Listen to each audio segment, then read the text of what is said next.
So for page 27, we're going to do our last solving quadratics by graphing. This will be our last page for solving quadratics by a specific technique, and this one is going to be by graphing. So what this means is to find the intersection on a graph. We've got 3 examples we're going to look at, and the directions say to solve each of the following quadratic equations by graphing. So for example 1, we're going to look at x squared plus 2x equal to negative x. So what we have going on here, if you were to plot this would be a parabola pointing upwards because of the x squared and the positive a. And we know from our Algebra 1 days this is going to be a decreasing line. So what this question is asking in is to find the x value at which this parabola and this decreasing line intersects. So what we're going to do is we're going to graph this. I've already shown you how to graph these. So you're going to graph both of these by creating a table. And so what I'll do is I'll make a table for both of them. And so I plugged in some values. For example, for my x squared plus 2x, I plugged in -3, -2, -1, 0, and 1. I would plug these into this left-hand side only to get the y values that go with it, which in this case are 3, 0, -1, 0, and 3. I'll do the same thing for my negative x line, so I'll plug in again these same values, and then I'll get out the y values that are going to be the opposites for my decreasing line. So looking at this table, you would look to see where they have the exact same values. In this case, -3, 3, -3, 3 match, and 0, 0, and 0, 0. So we know that our two values are going to be x equals -3 and x equals 0. That will be my two answers for this. Now, if you plug that in, you'll see that you get the same answer. So -3 squared is 9, plus 2 times -3 is -6. 9 plus -6 is going to be +3. When you plug in -3 on the right-hand side, you would just simply negate it, and so that also becomes +3. You'll notice that when you plug in x equals 0, you will also end up with the same answer. Once you were to graph both of these equations, the purple being the parabola and the green being the line, all I did here was plot these points and I connected my dots. So you see we really truly do have a parabola and we really do have a decreasing line. So you look to see where the two graphs intersect. In this case, it's still at -3 like we said, and at x equals 0. This problem is technically now done because all it said is to solve by graphing. I don't have to do anything else with this problem. It is now complete.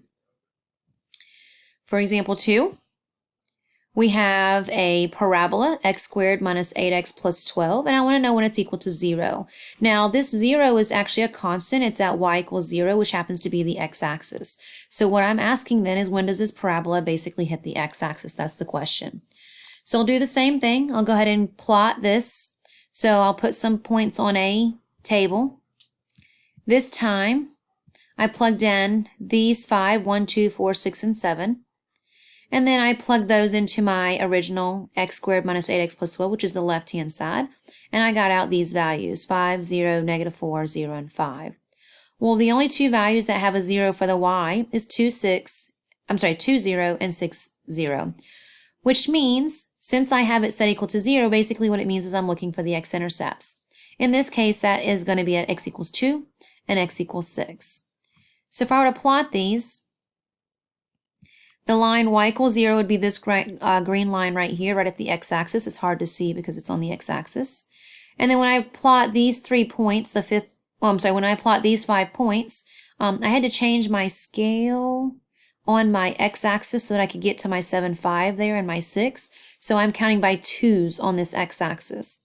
So when I plot these 5 points, you'll notice that it really truly does hit at x equals 2 here, and then x equals 6 here. So I know I have the right answer. And finally, for the last example, we've got two parabolas. A negative x squared minus 3x is a parabola that faces downwards, and x squared plus 2 is a parabola that faces upwards. So what I'm trying to do now is figure out where these two parabolas intersect with one another. So same thing, I plugged in points into each, -3, -2, -1, 0, and 1 into my negative x squared minus 3x. And then -2, -1, 0, 1, and 2 into my right side parabola, and I get out these y values. Now, you'll notice that you do not have a intersection here, so when you're looking at these, you do not see any y values that are the same.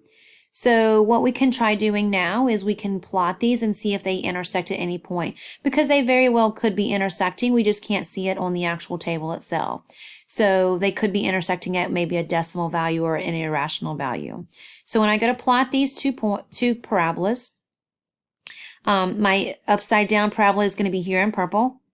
And then my right side up parabola is going to be here in green. So what you'll notice is that they are not intersecting at all.